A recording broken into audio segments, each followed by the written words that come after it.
Hello guys. आज हम बात करने वाले हैं आर कंपनी के बारे में। और बेसिकली आर इसका फुल नेम है रुद्र अभिषेक एंटरप्राइजेस लिमिटेड। और इस कंपनी के लिए रिक्वेस्ट करी थी हमारे सब्सक्राइबर ने, जिनको सबसे पहले हम थैंक्स बोलना चाहते हैं, जिनका नाम है एस गुप्ता। इन्होंने बेसिकली आर एंड गैनिकॉस इन दोनों ही कंपनी के बारे में रिक्वेस्ट करी थी। तो पहला वीडियो हम आर पे करते हैं, तो चलिए क्विकली शुरू करते हैं। शुरुआत हम करते हैं कंपनी के काम से ही।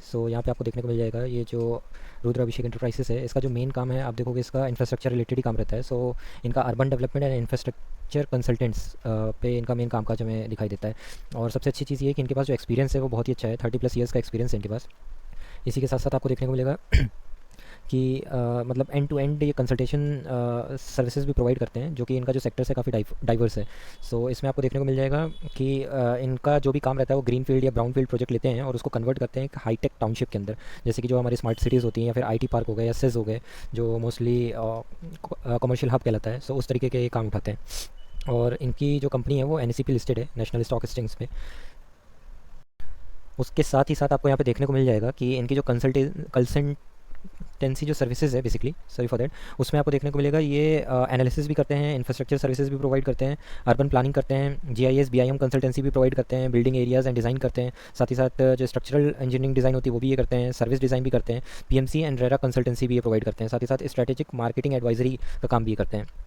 ये काफ़ी इनका आप देखोगे तो वर्टिकल्स ऑफ बिजनेस भी इनके काफ़ी अच्छे हैं, जिसमें अपनी सर्विसेज प्रोवाइड करते हैं। इसी के साथ आपको देखने को मिलेगा ये डिज़ाइन भी करते हैं, साथ ही साथ कॉम्प्लेक्स प्रोजेक्ट रहते हैं उनको मैनेज करते हैं। और जो सेक्टर्स में इनका काम फैला हुआ है उसमें यहाँ पे आपको काफ़ी डिटेल में देखने को मिल जाएगा। सबसे पहले तो रियल एस्टेट है, जो कि residential, commercial, group housing and integrated township projects जो हैं उस पर काम करते हैं। देन रिटेल में आपको देखने को मिलेगा मॉल्स एंड ऑफिस कॉम्प्लेक्सेस में काम करते हैं। हॉस्पिटैलिटी एंड हेल्थ केयर है इनका। इसी के साथ साथ क्लब्स एंड स्टेडियम्स में भी इनका काम करते हैं। एजुकेशन इंस्टीट्यूशन में भी ये काम करते हैं। वाटर सैनिटेशन हो गया, एनवायरमेंट हो गया, सॉलिड वेस्ट मटेरियल हो गया, हाईटेक सिटीज़ हो गई, स्मार्ट सिटीज़ हो गई, जीआईएस हो गया, मेट्रो रेल हो गया, रोडवेज़ हो गए और हाईवेज़ हो गए। तो ये डाइवर्सिफाइड सेक्टर है जिस पे ये अपने सर्विसेज प्रोवाइड करते हैं। देन यहाँ पे कंपनी की हम कुछ और डिटेल्स पे ध्यान देते हैं। जैसे सबसे पहले हमने देखा जो इनका मेन काम है वो रियल एस्टेट के अंदर ही रहता है। Integrated real estate and infrastructure consultant है ये। और ये end to end consultancy provide करते हैं, जिसमें मार्केटिंग भी इंक्लूड होती है, साथ ही साथ आपकी स्ट्रेटेजिक एडवाइजरी जो रहती है वो भी इंक्लूड होती है, जो सर्विसेज ये अपनी प्रोवाइड करते हैं क्लाइंट को। देन आप सर्विसेज में देखोगे तो सर्विसेज में यहाँ पे आपको देखने को मिलेगा कि एनालिसिस भी करते हैं, ये इंफ्रास्ट्रक्चर सर्विसेज प्रोवाइड करते हैं, अर्बन प्लानिंग करते हैं, जीआईएस करते हैं, बिल्डिंग बनाते हैं, साथ ही साथ एरिया डिज़ाइन भी करते हैं, ये बीआईएम कंसल्टेंसी भी करते हैं, स्ट्रक्चरल डिज़ाइन भी करते हैं, सर्विस डिज़ाइन करते हैं, पीएमसी रेरा कंसल्टेंसी करते हैं, skill India and strategic marketing advisory. ये सारी स्ट्रीम्स ऑफ सर्विसेज है जो ये प्रोवाइड करते हैं। देन यहाँ पे इनके कुछ हाईलाइटेड क्लाइंट्स भी मेंशन इन्होंने कर रखे हैं। इनके जो क्लाइंट्स है वो गवर्नमेंट भी रहती है, साथ साथ कॉर्पोरेट क्लाइंट्स भी रहते हैं। दोनों ही प्रोजेक्ट्स पे इनका काम रहता है। कुछ एग्जाम्पल्स इन्होंने दिए हुए हैं, जैसे कि वाराणसी का स्मार्ट सिटी का जो प्रोजेक्ट है उस पर काम कर रहे हैं। इंदौर स्मार्ट सिटी है उस पर काम कर रहे हैं। Urban development department of Himachal Pradesh है उस पर काम कर रहे हैं। Then ministry of housing and urban poverty alleviations हैं, उस पर डीएलएफ लिमिटेड इनका क्लाइंट है। देन डाबर इंडिया है, हुंडई मोटर इंडिया है, एसआईपीएल है, अंसल एपीआई है, वेव सिटी है। ये काफ़ी नामी इनके क्लाइंट्स भी हैं जिनको ये सर्विसेज अपनी प्रोवाइड करते हैं। देन यहाँ पे हम कंपनी के कुछ ऑनगोइंग प्रोजेक्ट्स पे भी नज़र डालते हैं। ये कुछ प्रोजेक्ट्स हैं जिस पे कंपनी अभी काम कर रही है। उसमें एक प्रोजेक्ट है स्मार्ट सिटी वाराणसी का। देन स्मार्ट सिटी इंदौर है। इसके बाद GIS based master plans of 19 यूएलबीज़ है, जो कि उत्तराखंड का प्रोजेक्ट है। और सन सिटी हाईटेक टाउनशिप है, गाज़ियाबाद में भी इनका एक प्रोजेक्ट चल रहा है। ये सारी इनके ऑनगोइंग प्रोजेक्ट्स हैं। देन इनके कुछ गवर्नमेंट्स प्रोजेक्ट्स हैं जिस पे ये काम कर रहे हैं। यहाँ पे आपको देखने को मिलेगा स्मार्ट सिटीज़ है, गवर्नमेंट का एक प्रोजेक्ट जिस पे काम कर रहे हैं और पीमे करके है। देन जल जीवन मिशन है, नेशनल अर्बन लाइवलीहुड्स मिशन है, स्किल इंडिया है। और ये मल्टीपल लोकेशंस पे इनके जो गवर्नमेंट प्रोजेक्ट्स हैं। साथ ही साथ इसमें जो नए प्रोजेक्ट्स हैं जो इनको मिले हैं, उसमें पहला प्रोजेक्ट आ जाता है मेरठ डेवलपमेंट अथॉरिटी का। ये प्रोजेक्ट इनको अपॉइंट किया गया है। और बेसिकली ये प्रोजेक्ट का मेन प्रिपरेशन ऑफ विजन और स्ट्रेटेजी जो है वो integrated infrastructure plan of Meerut है। मेरठ को भी स्मार्ट सिटी बनाने के लिए ये पूरा प्रोजेक्ट है, जिसपे जो इन्हीं को अलॉट हुआ है। देन इसके बाद आप देखोगे एक दूसरा प्रोजेक्ट जो कि जल जीवन मिशन ऑफ 20 यूएलबीज़ है, जो कि मध्य प्रदेश का प्रोजेक्ट है और ये भी इनको अपॉइंट किया गया है। साथ ही साथ आपको देखने को मिलेगा ग्रेटर नोएडा में भी प्रोजेक्ट्स हैं जो कि यूपी रेरा से इनको अलॉट किए गए हैं। और साथ ही साथ यूनिटेक के भी कुछ प्रोजेक्ट्स हैं जो कि गुड़गांव में चल रहे हैं, जो इनको अलॉट किए गए हैं। इनका प्रोजेक्ट लाइन भी काफ़ी अच्छा दिख रहा है, जो नए प्रोजेक्ट्स का प्रोजेक्ट लाइन है। पाइपलाइन भी काफ़ी अच्छी नज़र आ रही है। देन यहाँ पे कंपनी की सब्सिडरी भी कंपनी ने मेंशन कर रखी है। सब्सिडरी कंपनी जो कि आर ओन करती है। WS नाम से है और बेसिकली इसका पूरा नाम जो है वो रुद्र अभिषेक इन्फो सिस्टम प्राइवेट लिमिटेड करके है। ये सब्सिडरी भी कंपनी ओन करती है। इसी के साथ आपको देखने को मिलेगा जो इनकी ऑर्डर बुक है ये भी काफ़ी हेल्दी दिख रही है। फरवरी 2023 की डेट पे जो इनकी ऑर्डर बुक है वो 383 करोड़ की है। ये भी काफ़ी डिसेंट दिखाई दे रही है। देन यहाँ पे हम इनके कुछ प्रोजेक्ट्स पे एक बार नज़र डाल लेते हैं इन डेप्थ में। सो ये सारी प्रोजेक्ट स्मार्ट सिटी के प्रोजेक्ट्स हैं और इसमें सबसे पहला जो प्रोजेक्ट है वो स्मार्ट सिटी वाराणसी का है। सो क्लाइंट आप देख सकते हो वाराणसी स्मार्ट सिटी लिमिटेड है और ये जो प्रोजेक्ट है ये 1389 एकर्स में फैला हुआ प्रोजेक्ट है जिस पे काम कर रहे हैं और ये इनका ऑनगोइंग प्रोजेक्ट ही है। सो स्कोप ऑफ वर्क में अगर आप नज़र डालोगे तो मतलब ये क्या क्या काम ये कंपनी करने वाली है इस प्रोजेक्ट से रिलेटेड। सो पहला प्रोजेक्ट मैनेजमेंट रिपोर्ट है जिस पे काम करेंगे, डिज़ाइन एंड डेवलपमेंट है, फिजिबिलिटी रिपोर्ट है, डिटेल प्रोजेक्ट रिपोर्ट है। इसी के साथ साथ जो बिड मैनेजमेंट प्रोसेस रहता है उसके बिड रिलेटेड डॉक्यूमेंट्स जो रहते हैं वो उस पर भी ये काम करेंगे। देन जो इनका नेक्स्ट प्रोजेक्ट है वो स्मार्ट सिटी इंदौर का है और इसमें आप देख सकते हो क्लाइंट इनका Indore smart city development limited है और इसके जो एकर्स में फैला हुआ है ये 742 एकर्स में फैला हुआ प्रोजेक्ट है और ये भी इनका ऑनगोइंग प्रोजेक्ट ही है। सो स्कोप ऑफ वर्क में देखोगे तो ऑलमोस्ट सेम ही चीज़ है जो हमने पहले देखा था। देन यहाँ पे इनका थर्ड प्रोजेक्ट है स्मार्ट सिटी कानपुर के नाम से। क्लाइंट आप देखोगे तो कानपुर स्मार्ट सिटी लिमिटेड है और एकड़ में देखोगे तो 1475 एकर्स में फैला हुआ प्रोजेक्ट है, ये भी इनका ऑनगोइंग प्रोजेक्ट ही है। स्कोप ऑफ वर्क में तो वही सारे काम हैं जो हमने बाकी क्लाइंट के साथ इनके देखे। देन यहाँ पे फोर्थ प्रोजेक्ट जो आता है वो स्मार्ट सिटी देहरादून के नाम से है और इसमें क्लाइंट आप देखोगे तो मसूरी देहरादून डेवलपमेंट अथॉरिटी है और एकड़ में देखोगे तो 875 एकड़ का प्रोजेक्ट है और ये भी इनका ऑनगोइंग प्रोजेक्ट ही है। स्कोप ऑफ वर्क में अगेन वही सेम चीज़ें हैं। यहाँ पे हम नज़र डालें इनका फिफ्थ प्रोजेक्ट जो कि स्मार्ट सिटी मुरादाबाद के नाम से है और इसमें आप क्लाइंट देखोगे तो मुरादाबाद स्मार्ट सिटी लिमिटेड है। एकर्स देखोगे तो 1260 एकड़ का है और ये भी इनका ऑनगोइंग प्रोजेक्ट है। सेम स्कोप ऑफ वर्क है यहाँ पे भी। देन नेक्स्ट प्रोजेक्ट पे हम नज़र डालें जो कि इनका स्मार्ट सिटी इटाना नगर है और इसमें आप क्लाइंट देखोगे तो Itanagar smart city development corporation limited Arunachal Pradesh के अंदर आ जाता है ये और एकड़ देखोगे तो 270 एकड़ में फैला हुआ प्रोजेक्ट है और ये भी इनका ऑनगोइंग प्रोजेक्ट ही है और ऑलमोस्ट सेम ही इनके स्कोप ऑफ वर्क है जो कि सारे क्लाइंट्स को ये प्रोवाइड करते हैं। नेक्स्ट प्रोजेक्ट इनका आ जाता है स्मार्ट सिटी जबलपुर में और इसमें आप क्लाइंट देखोगे तो जबलपुर स्मार्ट सिटी लिमिटेड है जो कि मध्य प्रदेश के अंदर आता है हमारा। एकर्स में देखोगे तो 743 एकर्स है और ये भी इनका ऑनगोइंग प्रोजेक्ट ही है। देन इनका नेक्स्ट आप प्रोजेक्ट देखोगे तो स्मार्ट सिटी वेल्लोर के नाम से आ जाता है और इसमें आप क्लाइंट देखोगे तो Vellore city municipal corporation Tamil Nadu state के अंदर आ जाता है ये भी इनका ऑनगोइंग प्रोजेक्ट ही है और इसमें आप देखोगे तो लिटिल बिट स्कोप आपको थोड़ा सा डिफरेंट दिखेगा। सो इसमें ये जो सर्विसेज प्रोवाइड कर रहे हैं ये प्रोजेक्ट मैनेजमेंट कंसल्टेंट प्रोवाइड कर रहे हैं फेज़ 2 पैकेज में और फिजिबिलिटी वायबिलिटी एनालिसिस कर रहे हैं, प्रिपेयर मंथ वाइज प्लान है इनका और checking compliance and approval requirements इनका, क्वालिटी कंट्रोल एंड एश्योरेंस है, इसी के साथ साथ monitoring and coordination to ensure timely project development है, मतलब ऑन टाइम पे प्रोजेक्ट कंप्लीट हो सके उस पर मॉनिटर भी कर रहे हैं, वो भी सर्विस प्रोवाइड कर रहे हैं। देन ये जो नेक्स्ट प्रोजेक्ट रहता है ये स्मार्ट सिटी मदुराई के नाम से है और ये इनका जो क्लाइंट आप देखोगे मदुराई स्मार्ट सिटी लिमिटेड है, तमिलनाडु स्टेट के अंदर ही आता है और ये भी ऑनगोइंग प्रोजेक्ट है। इसमें स्कोप देखोगे तो जो सर्विसेज अपनी प्रोवाइड कर रहे हैं प्रोजेक्ट मैनेजमेंट कंसल्टेंट के साथ साथ आप देखोगे किसके लिए कर रहे हैं तो अंडरग्राउंड सीवेज स्कीम है जिस पे अपनी सर्विसेज प्रोवाइड कर रहे हैं, डिज़ाइन एंड ड्राइंग है, देन प्रोजेक्ट एग्जीक्यूशन प्लान है, conducting test and quality checks है, साथ साथ मॉनिटरिंग कंस्ट्रक्शन मेथड है, क्वालिटी कंट्रोल है और certify work done by contractor है, जो कॉन्ट्रैक्टर कंप्लीट करते हैं उनको सर्टिफाई करना, उनके काम को चेक करना, साथ ही साथ ensure safety and work, assisting parties in dispute resolution and monitoring and coordination to ensure timely project implementation, ये सारी सर्विसेज हैं इनकी।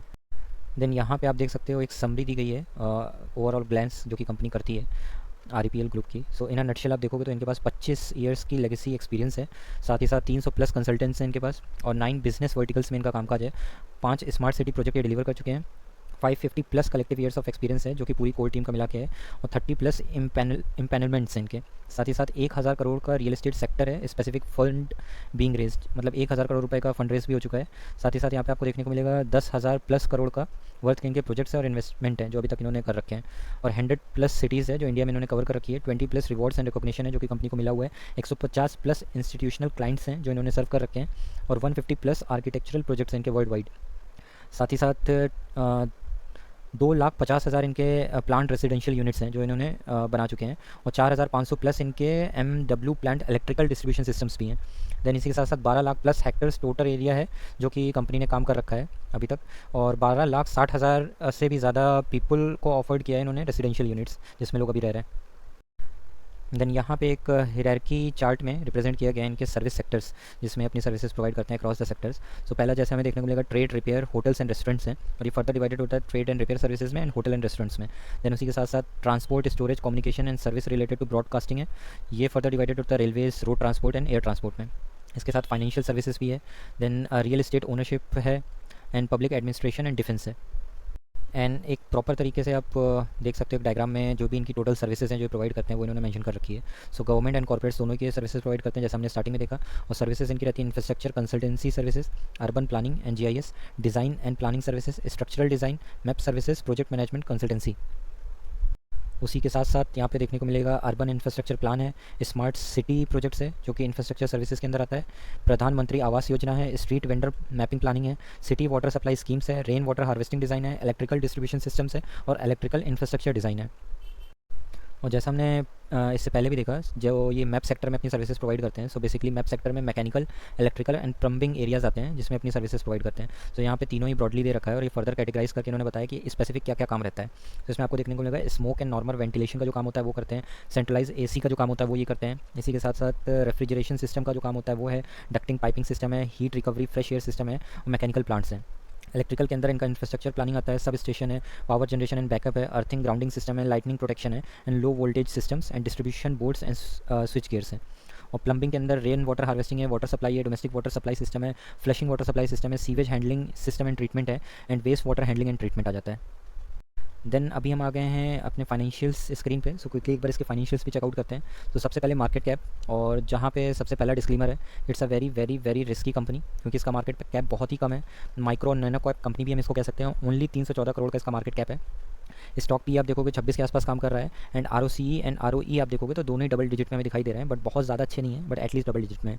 डेप्ट टू इक्विटी देखोगे तो 0.1 का है, ऑलमोस्ट नेग्लिजिबल है कह सकते हैं। 10.8 करोड़ का डेप्ट है इसके ऊपर। और इसकी करंट वैल्यू आप देखोगे और हाईएस्ट लोएस्ट आप देखोगे तो 181 है।